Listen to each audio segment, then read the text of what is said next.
Hello and welcome to my shed.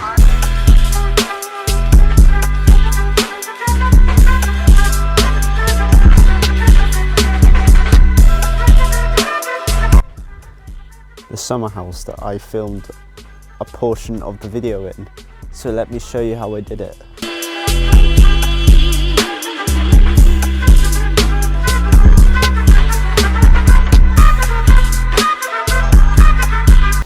So I see you like to shop, wine, dine in the favorite places that I like to find, wine and dine. So let me show you more about this place. So here you have it. Here's the microwave that I so purposefully used in this. It was just an abandoned old, as you can see, rustic type of layout of this microwave box. These are pointless, don't know why they're in the shop, but what I like to showcase here is my absolute ingenuity. It's of an esteemed collection of many other microwaves around.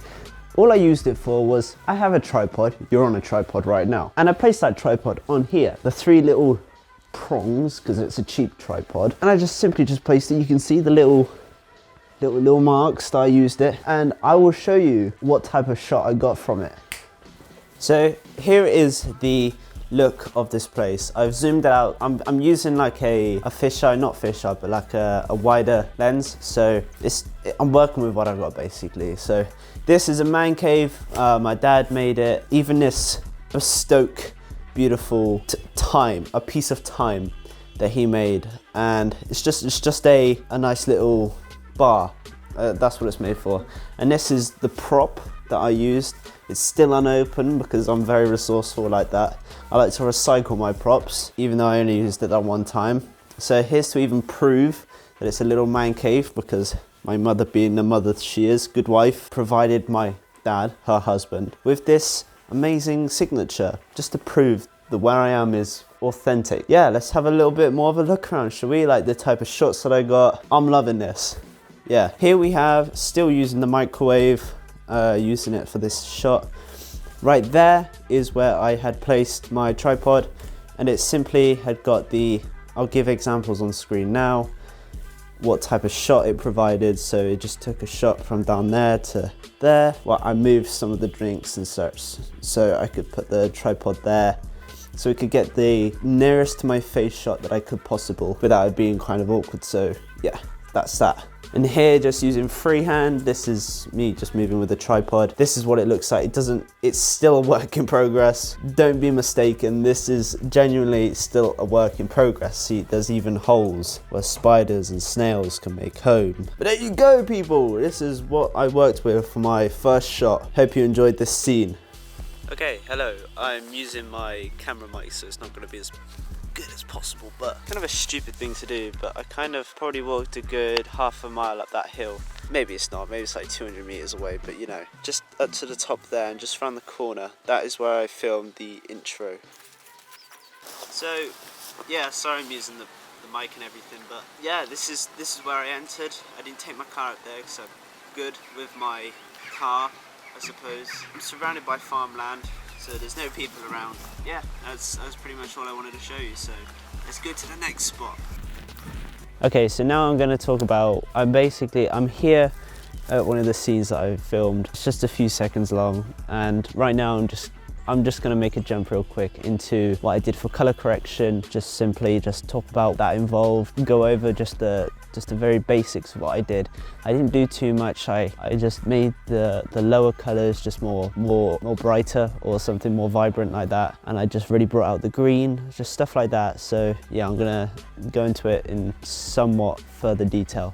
So here we go. Hello everyone, welcome to my little behind the scenes. So at the beginning of the video of the short film, I started off with this adjustment layer that I had quickly selected just through accessing this. I just selected my adjustment. Here's all my different files and such, just going over some of the non-copyrighted music and just adjustment layer. I don't really know which adjustment layer applies to which, but the colors and just blending with it, because I had, if on my cursor, as you can see, a light, that was my light source, which provided light, a straight light to my face, but only one side. I wanted to really blend the wall color with the like mellow tones of the light. So I came over to my RGB curves and I really just shifted the just the top middle part of the light, and I just pulled it down a tiny bit. I applied some cinema brackets or aspect ratio bars. Going on to the zooming in and focusing on the title screen, I took a screenshot of the last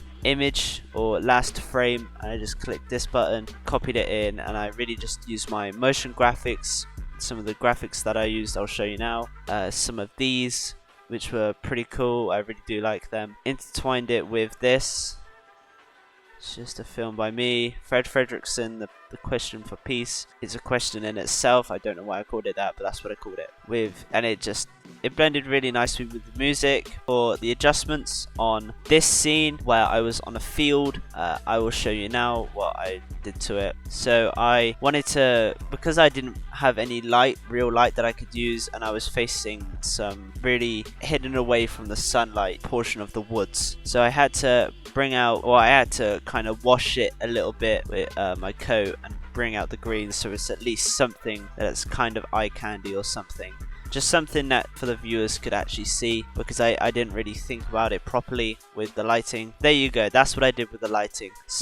I only really used the creative, which was the look, and I used the JW Kodak Ecta 100, which is from a pack that I downloaded off the internet, and it's just a really nice look, and it follows quite easily onto this. Like, it was for this whole portion. I didn't want to make it look weird or anything, so yeah. It's the same story with this, but as you can see, I faded the film a little just so that you could see the wall, really, because it made the wall stand out a little bit more for the whiteness of it, because it's quite a grey looking wall, so I wanted to make it whiter. For carrying on to a really dark scene that I chose, it's still the same adjustment layer, the same faded film, just nothing too complicated. As for outside, I used the same, it's basically the same adjustment layer. And for another motion graphics part of the film, I used this as like a transition, because I will fully admit that there's a beginning, middle, end to this story, but it becomes, as I got a little bit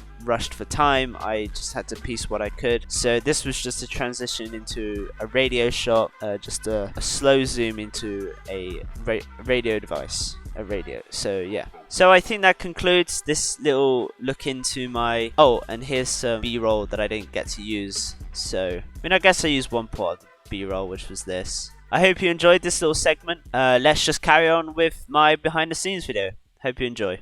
Oh, what's that? The amazing shot you've all been waiting for, that none of you have been waiting for. Well, here you go. 1 minute. You know, that cool shot that I did. There it is, ladies and gentlemen. The most amazing shot you'll ever see. Action, bang, there you go. And what happened was, well, let me show you now really quickly. You see these babies? Right, let me show you the most amazing thing. 360s and everything. Unlocking the car. I'm in this amazing area of wildness. Turn off the copyrighted music. Shut the window. Bang, you've got yourself an amazing shot by me. But that isn't the only thing that I want to show you. So we have some ice there, so we better watch out. Health and safety. Well, it's this shot here, ladies and gentlemen, the most amazing shot ever. I thought I heard someone. Here it is, fantastic shot. So I drove down there. I don't want to do it again because you saw the end of the video. Bang, there you go. I don't know how to be more explosions. Bang, bang, bang. And of course, I've got an hour until my lesson, so David, watch out. So what do you think? Let me know down below in the comments. Hope you enjoyed it. Peace out, everyone. Bye-bye. Beam, beam, and then the credits. Beam, beam, Skrillex. Yeah, alright, let's end it.